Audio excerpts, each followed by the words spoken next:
Olá, caríssimos amigos, caríssimos alunos, caríssimos inscritos no canal, muito boa tarde. Sejam todos bem-vindos aí a esse nosso vídeo, né? Espero que vocês estejam apreciando aí o nosso conteúdo. Se você já é aluno, já é inscrito, muito obrigada por audiência aqui no nosso canal. E se você está chegando hoje, se você está chegando agora, se você ainda não me conhece, eu sou Gleice Alves, eu sou advogada, atuo na advocacia aí já há 16 anos, tenho 16 anos de advocacia, né? Sou uma entusiasta da profissão, nunca deixei de advogar, e especificamente na área de holding familiar, planejamento patrimonial e sucessório, eu atuo já há 12 anos, né? E estou aqui à frente dessa comunidade aberta, esse canal que trata de holding familiar, planejamento patrimonial e sucessório, executado através do uso de holding familiar. Então, seja muito bem-vindo. Se você se interessa por esse tema, né, esse aqui é o seu lugar. Se inscreva no canal se você gostar do nosso conteúdo. Bom, gente, o tema do vídeo de hoje, né? Tentarei fazer um vídeo mais breve, né? Porque quem já é meu aluno sabe que eu gosto muito desses momentos e eu tendo aí a me estender um pouco mais no tempo, mas esse vídeo ele trata com vocês especificamente sobre o que nós achávamos que não ia acontecer mais, né, pelo menos até o final do ano, se tratando de um ano eleitoral, mas sim temos um novo projeto de lei que visa tributação e nos fomos surpreendidos aí com nada mais, nada menos do que com o projeto de lei complementar 5 de 2026, que trata do nosso queridíssimo imposto sobre grandes fortunas, né? Então, não esperávamos, depois do frenesi da reforma, da tributação da alta renda, né? Não acreditávamos que teríamos aí um projeto de lei tratando sobre grandes fortunas, né? Mas eis que ele chegou aí para apimentar o início de 2026, né? E aí, gente, trazendo assim um breve cenário, né? Um breve, digamos assim, panorama do imposto sobre grandes fortunas, né? Ele é um imposto que, e depois eu vou falar como ele está lá na Constituição e algumas questões envolvendo esse projeto de lei, tá? Mas ele é um imposto que ele tem uma natureza assim meio Robin Hood, né? Porque ele tem essa sensação, essa impressão, ele passa essa ideia, essa narrativa, né, de que é um imposto em que o governo está tirando dos mais ricos para distribuir riqueza com os mais pobres, né? Inclusive, na própria justificativa, né, do projeto de lei, e eu vou ler aqui para vocês, né, uma parte, né, vocês não precisam de mim aí para ler, né, projeto de lei, mas uma parte ele diz assim, ó: o projeto de lei complementar visa regulamentar o imposto sobre grandes fortunas, previsto no inciso 7 do artigo 153 da Constituição, mas ainda não implementado, né? E aí ele traz aqui, ó, pulando aqui, né? Eu estou pegando só a parte mais importante, né? Então, ao se falar em concentração de riqueza, o contexto brasileiro se mostra quase único no cenário mundial. O patamar alarmante que alcançamos indica que sua retificação não representa apenas uma questão de justiça tributária, mas de enfrentamento à persistente e estrutural situação de desigualdade na nossa sociedade. Então, assim, é muito bonito, né? Tipo, bonito é, tá? Bonito é, a justificativa é linda, é maravilhosa, né? Cai uma lágrima. Mas a gente sabe que entre instituir um tributo, seja ele imposto sobre grandes fortunas ou qualquer outro, e isso efetivamente ser revertido em melhorias para a população menos favorecida, existe uma distância que dá quase um Grand Canyon, né? Entre sair do bolso do contribuinte e chegar efetivamente ao destinatário desses tributos, e isso não só com o IGF, a gente vê isso também, inclusive, com a própria tributação do imposto de renda, essa história de tributação das altas rendas, né, para isentar o pobre, o desfavorecido, que ganha até R$ 5.000, né, e esse valor ele ser voltado aí para uma política pública de implementação de serviços e tal, né? E assim, nós temos no Brasil um problema muito presente, muito significativo de retributividade tributária. Então, paga-se muito quando somos retribuídos aí de muito pouco, né? Mas fato é que o IGF, né, pelo menos a justificativa para a instituição desse projeto de lei é que esse imposto ele seja instituído para um reforço de caixa do governo federal e seja voltado para um fundo de erradicação da pobreza, né? Então tá lá, as receitas serão revertidas ao Fundo de Combate e Erradicação da Pobreza, que representa um instrumento fundamental para a implementação de programas sociais estruturantes, abrangendo transferências diretas de renda e investimentos em saúde, educação, habitação, saneamento básico nas regiões mais carentes do país, né? Que é outra coisa que a gente sabe, gente, que não acontece, né? Olha, desde que eu me entendo de gente, né? Esse ano eu vou fazer 45 anos.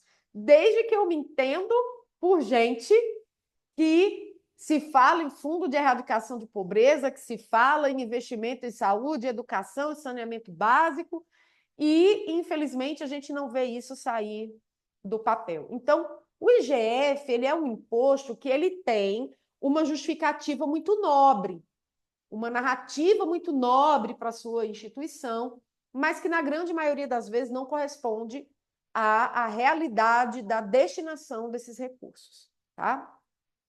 E dito isso, né, nesse momento desabafo, o IGF ele também é um imposto polêmico ao redor do mundo, né? Ao redor do mundo. A gente tem outros países aí que instituíram o IGF e que acabaram tendo problemas com fuga de investimentos, né, com fuga de valores, enfim, né, com diversos problemas, inclusive da fuga de empresários que disseram, olha, então eu vou mudar aqui o meu domicílio, né, vou mudar, inclusive, a minha nacionalidade, né, para não ser aí, tentar não ser alcançado pelo IGF. Inclusive, tem um caso polêmico e interessante envolvendo o Gérard Depardieu e a França, né? Quando a França criou o IGF, o Gérard Depardieu, que era um ator na época que ele estava no auge, né? Eu adoro o Gérard Depardieu, já assisti vários filmes com ele, achei super divertido, ele é maravilhoso, mas enfim, diziam o ator, o francês mais francês do mundo, porque ele era muito famoso na época, né? Ele pediu para se nacionalizar russo, né? Porque, de acordo com o critério que tinha sido instituído na França, se ele tivesse nacionalidade estrangeira, ele, pelo menos os ativos móveis, ele poderia levar para a Rússia, e aí ele fugiria do critério, né, de ser aí contribuinte de grande fortuna na França, né? E aí isso gerou uma grande piada que dizia assim, o francês mais francês do mundo agora é russo, né? Mas veja que, de fato, existe essa polêmica envolvendo o IGF, né? Mas vamos lá, gente. O IGF, né, está previsto lá no 153, inciso 7 da nossa Constituição Federal. Eu vou ler para vocês. Então, compete à União instituir impostos sobre, e está lá, inciso 7, grandes fortunas, nos termos de lei complementar. Então, é um imposto de competência da União, ele é um imposto de competência, né, do ente federativo União, e que, de forma excepcional, é um imposto instituído por lei complementar, porque, via de regra, lei complementar, lei complementar em matéria tributária, por força do artigo 146 da Constituição, tem uma natureza de norma geral em matéria tributária. Quem me acompanha aqui no canal já está cansado de me ouvir falar isso, né? Mas o 146 lá diz que lei complementar, né, tratará sobre matéria tributária quando se tratar de norma geral, e essa norma geral ela é uma lei federal de observância nacional que tratará aí os diversos elementos componentes do fato gerador. Então, fato gerador, contribuinte, base de cálculo, responsabilidade tributária, tá? E aí o 146 detalha todas as matérias atinentes à lei complementar. E, excepcionalmente, a lei complementar será utilizada para instituição de tributos, no caso aqui, de impostos, e quando isso vai acontecer? Quando a Constituição assim determinar, que é o caso do nosso IGF, tá? E aí, gente, vem aqui, vou abrir aqui o projeto de lei, né? E aí o nosso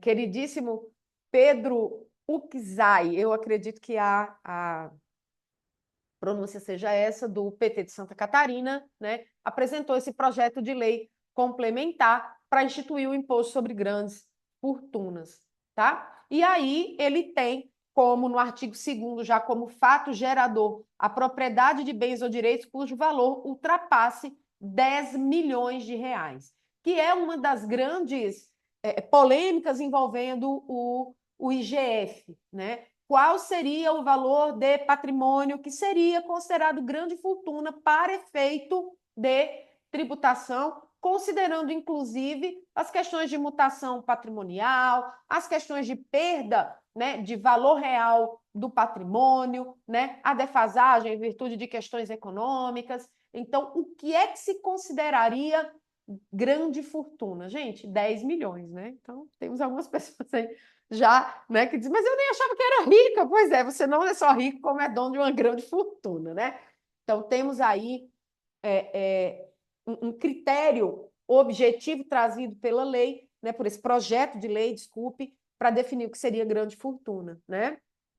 E ele trata aqui que, para apuração do patrimônio de que trata o CAPT, devem ser descontadas as quantias referentes a dívidas e ônus reais do contribuinte, né? Então, já vai ter gente querendo se endividar no CPF aí, né? Para dizer, opa, eu estou batendo 10 milhões, deixa eu gerar uma dívida de 1 milhão aqui para eu cair para 9, né? Então, assim, veja que é algo pantanoso, né? É algo muito, muito pantanoso esse critério. Primeiro porque, gente, considerar 10 milhões, né, um patrimônio com grande fortuna, né, assim, dentro do nosso cenário, honestamente, acredito que está longe de ser uma grande fortuna, né, para efeito efetivamente de tributação, né? E também essa questão de que, olha, você pode deduzir dívidas do seu patrimônio para não alcançar ou não ultrapassar esse patamar, né? E ele traz no artigo 3º, né, traz o critério temporal, considera se ocorrido o fato gerador em 1º de janeiro de cada ano, tá? Por quê? Porque é um imposto, né, que tem uma incidência periódica, então ele tem que ter aí uma data específica para a sua incidência, né? E, ó, para fins de apuração do valor dos bens, ele traz um critério para avaliação, né, dessa base de cálculo. E aí, no inciso 1, a gente se depara com a reavaliação de cotas ou ações emitidas por pessoa jurídica, e o critério é quase que um copia e cola do que foi estabelecido na Lei Complementar 227/26, que é a nossa lei complementar, nossa norma geral de ITCMD, tá? Então, ele fala lá para cotas ou ações, né? No caso de com cotação em mercado aberto de valores mobiliários, tá? O fechamento do último dia útil do exercício. E para cotas ou ações não negociadas em bolsa, ele traz valor de mercado dos bens que compõem o patrimônio líquido da empresa, acrescido do valor de mercado do fundo de comércio, calculado na forma estabelecida no regulamento, né? Então, olha, vamos trazer tudo a valor de mercado, acrescer do famigerado fundo de comércio, e aí entra a questão que ontem eu estava falando no Zoom tributário estratégico, né? Qual é o conceito que será usado para fundo de comércio, porque isso é um conceito técnico. O que será considerado para compor esse cálculo do fundo de comércio? E, por fim, mas não menos importante, qual será a metodologia de avaliação desses intangíveis? Porque quando a gente fala em fundo de comércio, a gente, do ponto de vista técnico, está tratando de intangíveis dessas sociedades, tá? E ele traz aqui critério para joias, para bens imóveis. No caso de bens imóveis, ele remete à famosa FIP, né? Então, qual vai ser a FIP, o valor na FIP dos imóveis para a avaliação desse tipo, ou do imóvel, ou da sociedade empresária formada aí majoritariamente com imóveis, né? Então, como que a gente vai avaliar aí esses imóveis dentro desse balanço? Vai ser através aí dos critérios trazidos pelo artigo 256 da Lei Complementar 214, que é que institui IBS-CBS, né? Então, fala lá da nossa FIP, né? E para demais bens e direitos, o valor de mercado que possuírem no dia 1º de janeiro, apurado na forma do regulamento, né? Gente, a gente sempre tem uma dificuldade, né? Fazendo aqui um parêntese, em regulamento, né? Quando a própria lei remete para regulamento critérios mais específicos que deveriam estar na lei. Então, a gente tem uma certa insegurança jurídica com isso, tá? Então, procedimento de avaliação pode estar previsto em regulamento? Pode, pode. Antes, eu já vi gente dizer, não, não pode, é ilegal, é inconstitucional. Não, não é. Mas o regulamento não pode trazer critérios que não estejam pré-definidos na norma instituidora. Ou seja, o regulamento ele não pode inovar de tal maneira que ele modifique aquilo que a lei já está trazendo ou amplie de tal maneira que alcance fatos geradores ou bens ou critérios não estabelecidos na lei, tá? Então, o regulamento é para prever procedimento. O regulamento não é para inovar ou criar hipóteses não anteriormente previstas em lei. Então, a gente tem que ficar, né, antenado aí, né? E aí vem, são contribuintes do imposto pessoas físicas domiciliadas no Brasil e pessoas físicas residentes no exterior em relação aos bens localizados no Brasil e o espólio referente às pessoas e aos bens de que tratam os incisos 1 e 2. Então, o espólio, os bens ainda estão em espólio, porque não foram aí inventariados, a pessoa faleceu, deixou os bens em espólio. Enquanto o espólio for ali uma massa não personalizada, né, de bens e direitos, ele também será contribuinte de IGF, tá? Mas onde é que entra aqui a nossa principal análise no artigo 4º? São contribuintes pessoas físicas. Pessoas físicas. Vou repetir, pessoas físicas. Então, aqui surge mais uma vez o cenário envolvendo a importância de estruturação de patrimônio em pessoa jurídica. Gleice, mas espera aí. Se eu botar os bens numa holding familiar, eu tenho 12 milhões em patrimônio. Se esse projeto de lei é aprovado e passa, a partir do ano seguinte, porque aqui tem anterioridade indiscutivelmente, sou contribuinte de GF. Certo? Sou contribuinte de GF. E agora? E agora? É só fazer uma holding e está tudo certo? Porque eu tenho certeza que vai ter gente falando isso na internet, né? E eu já adianto que não. Isoladamente, não. Por que isoladamente não? Porque um dos critérios, se a pessoa continua na qualidade de pessoa física, ainda proprietária daquelas cotas em valor, por exemplo, de 12 milhões de reais, ela é detentora de bens, que são as cotas, no valor de 12 milhões, ela é contribuinte de GF. Perfeito? Então, ela continua contribuinte de GF. Mas aonde que está aqui a beleza da coisa? Né? A beleza da coisa. É que, uma vez dentro desse cenário, se nós pensarmos em planejamento patrimonial e sucessório, nós temos algumas possibilidades previstas na lei, tá? Então, exemplo, a lei fala aqui, eu vou já chegar nesse ponto, que, olha, para pessoas casadas, né, em regime de comunhão de bens, seja ele comunhão parcial ou universal, a apuração do IGF vai ser feita não em conjunto, mas para cada CPF. Então, se eu tenho um casal com patrimônio de 12 milhões e é um patrimônio comum, eu tenho 2 CPFs com um patrimônio de 6 milhões individualmente. Opa, quebrei o critério. Perfeito? A lei fala isso. Se eu coloco isso dentro de uma holding familiar e distribuo as cotas de forma igualitária, porque o patrimônio já entrou em comunhão e está também de forma igualitária, então eu também já trouxe uma quebra de critério material, perfeito? Desculpe, de critério quantitativo, perfeito? Porque diz assim, olha, é acima de 10 milhões, né, por CPF.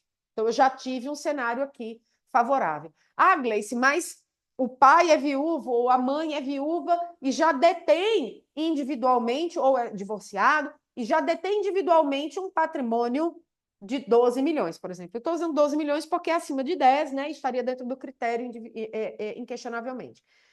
Então, tá, tudo bem. Então, eu vou colocar isso dentro de uma holding, eu vou começar a fazer o planejamento patrimonial e sucessório em relação aos meus filhos, e eu vou distribuir essas cotas, né? Então, já houve novamente uma quebra do critério quantitativo. Ah, mas a Receita pode tentar valorar o direito de usufruto, porque o usufruto tem, perceba, tá? Ali a gente não teve o valor, ó, aqui, ó, imposto sobre grandes fortunas. Fato gerador é a propriedade de bens e direitos cujo valor ultrapasse 10 milhões. Tá, beleza, mas qual vai ser a valoração desse usufruto? Vai ser 50%, por exemplo, em relação ao valor total do patrimônio? Então, já quebrei o critério quantitativo para apuração do IGF, né? Então, veja que a estruturação, isso traz cada vez mais a necessidade, né, de uma, se isso realmente passar, né, é mais um motivo para a estruturação de patrimônio em pessoa jurídica. Isso sem falar que normalmente, escutem o que eu estou falando, tá, gente?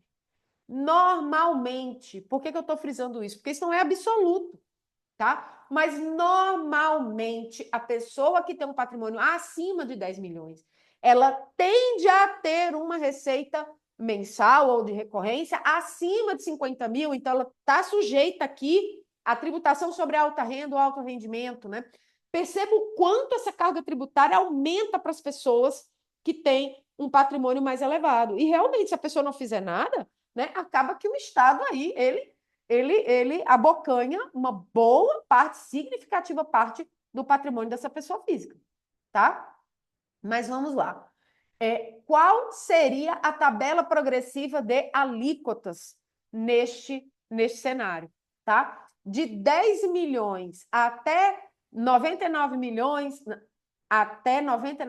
999 mil, né? A alíquota é de 1%, tá? Entre 100 milhões e 200 milhões, né? 199 milhões, 999 mil, 99999, 2%, né?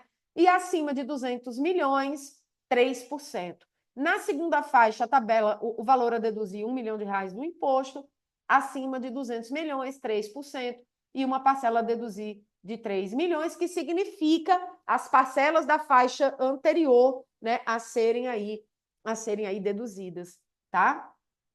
E aí tá aqui, ó, na situação de copropriedade, inclusive na sociedade conjugal, a apuração do IGF ocorre individualmente para cada pessoa, conforme a fração ideal do bem, tá? Então, é por CPF, tá? Ele traz aqui um alento, um pequeno alento, né? Que é a possibilidade de algumas deduções, deduzir o ITR que foi pago em se tratando de impostos envolvendo, obviamente, imóveis rurais, né? IPVA sobre os veículos, IPTU sobre os imóveis urbanos, né? E indica aí que o fato gerador é 1º de janeiro de cada ano e o recolhimento até o último dia útil do mês de abril, certo? E vincula o produto de arrecadação ao Fundo de Combate à Erradicação da Pobreza, né? E, por fim, ele traz aí que a lei complementar entre em vigor em 1º de janeiro do ano subsequente, porque, obviamente, criação de tributo novo está inegavelmente sujeito princípio aos ambos princípios da anterioridade, né? Nonagesimal e de exercício, tá? Então, gente, vejam que é um cenário que se apresenta, ainda temos um projeto de lei, não temos efetivamente ainda uma lei votada, né? Então, precisamos analisar aí as consequências que teremos em relação a esse imposto, mas fato é que é indigesto, né? É indigesto. É indigesto porque a gente teve recentemente, a gente tem, ó, o que a gente teve hoje, né? Assim, nos últimos meses, a gente teve a reforma tributária, a gente teve a possibilidade de tributação de IBS e CBS na pessoa física, em se tratando de compra e venda ou locação de imóveis com determinados critérios. A gente teve aí a tributação do que o governo denominou de altas rendas, acima de 50 mil reais por mês, tá? A gente teve aí o aumento da base de cálculo do lucro presumido acima de um determinado patamar, a gente teve um aumento de 10% da base presumida, né? Então, gente, tudo isso trouxe um aumento muito significativo de arrecadação para o governo, né? E agora, tipo assim, inclusive, só um detalhe, na questão da tributação do que se considera alta renda, né? A gente teve aí a possibilidade aí, né, de tributação indireta, inclusive de quê? De dividendos. Então, tudo isso se torna muito indigesto do ponto de vista tributário, né? Não sei se esse projeto de lei complementar de IGF vingará. Creio eu que esse ano ele não será votado. É um ano de eleição e é um ano que ninguém quer se indispor com o contribuinte, né? Ao contrário, acredito que uma das principais narrativas para uma possível troca de gestão no Executivo Federal no próximo ano, é exatamente esse aumento de carga tributária que tivemos nos últimos anos, sem que houvesse uma contrapartida mais palpável para a população, né? Então, creio que não teremos, ninguém vai mexer nesse IGF esse ano, talvez também não mexa no ano que vem. Mas é algo para nós nos alertarmos, é algo para nós olharmos, é algo para nós nos atentarmos, inclusive para o cliente se atentar. Olha, eu não posso deixar o meu patrimônio aqui, vai que passa um projeto desse, né? E eu estou descoberta, estou com o patrimônio todo na pessoa física, eu vou ter só um ano, muitas vezes, para fazer essa movimentação patrimonial. Imagine uma pessoa com 20 milhões, né, em patrimônio. Gente, isso afeta muito o agronegócio, muito, né? Houve uma valorização de terras nos últimos anos, aí quem é do agro diz assim, não, mas agora caiu, né? Caiu, mas não caiu como era antes, né? Antigamente terra não valia nada, né? Hoje em dia terra é ouro. Então, uma fazenda pequena, né? Ali Goiás, Minas, Mato Grosso, uma fazenda relativamente pequena, é 20 milhões. É o dobro do que se está estabelecendo aqui como imposto de grande fortuna, né? E aí, isso vai ficar na pessoa física só esperando todo ano para tributar ali em 1%, mais 1%, né? Então, assim, é algo que precisa ser olhado com cautela pelos nossos clientes, né? E também é nosso dever orientá-los em relação a isso, tá? Como eu disse, creio que isso não seja mexido esse ano, mas eu só creio, tá? Só creio, não sabemos se vão enveredar aí por essa aprovação, porque, gente, lembrando, tá? Lembrando aqui, o projeto de lei de tributação de alta renda, ele era um projeto de lei governista, da base do governo, porque, inclusive, foi uma promessa de campanha lá atrás, e o governo, vendo que estava se aproximando o ano das eleições, não, eu tenho que chegar nas próximas eleições com aquela promessa de campanha cumprida, que era de isentar quem ganha até 5 mil reais por mês da tributação do imposto de renda. Beleza? E uma redução significativa para quem ganha aí até 7.380, tá? Então, e o governo cumpriu isso. E ele cumpriu isso para fazer essa, digamos assim, essa realocação de receitas, essa recomposição da arrecadação, criando essa tributação do que o governo denominou como tributação da alta renda, certo? E aí, gente, por que eu estou batendo nisso, né? Porque, em que pese fosse um projeto de lei da base governista, isso teve uma adesão em massa na Câmara e no Senado. O projeto foi votado em tempo recorde, com votação unânime em ambas as casas. Ok? Em ambas as casas. Então, por que eu estou falando isso? Porque quando se trata de aumentar a arrecadação com a finalidade específica que atenda aos interesses, né, não só do governo, mas de quem está à frente do projeto, os projetos passam, e às vezes passam na velocidade da luz. Tá? Então, esse projeto de lei estava lá engavetado, ele estava lá meio que, né, as moscas, né, parado, e de uma hora para outra ele andou na Câmara, andou no Senado e saiu. Tá? Então, o que impede de repente, esse projeto de lei realmente tramitar e passar na velocidade da luz? Então, nós temos que ficar atentos, estaremos sempre acompanhando o cenário que virá, vamos ver como é que as coisas caminham. Esse ano é um ano, como eu disse, é um ano complexo, é um ano de eleições, é um ano de Copa do Mundo, então vamos ver, né? Acredito que não passe esse ano, eu só acredito, tá? Então, fique por aqui, eu vou trazendo as informações, né? E é importante a gente, sim, orientar o cliente. Não deixe para agir de última hora. Não deixe para agir nos 48 segundos do tempo, já se organize, porque se em algum momento quiserem mexer nisso de novo, você já estará preparado. Ok? Bom, meus amigos, lembrando, se você gostou desse conteúdo, deixe seu like, se inscreva no canal. Se você tem interesse em receber a transcrição, né, por IA de toda essa nossa conversa aqui, né, todo o conteúdo desse vídeo, é só você clicar no link que está aqui na descrição, que a minha equipe vai te enviar aí a transcrição dessa aula para você ter um material de consulta, né, e de leitura em outro momento, ok? Bom, gente, muitíssimo obrigada. Sejam muito bem-vindos, novos membros do canal, e até o próximo vídeo, gente. Muitíssimo obrigada. Tchau, tchau.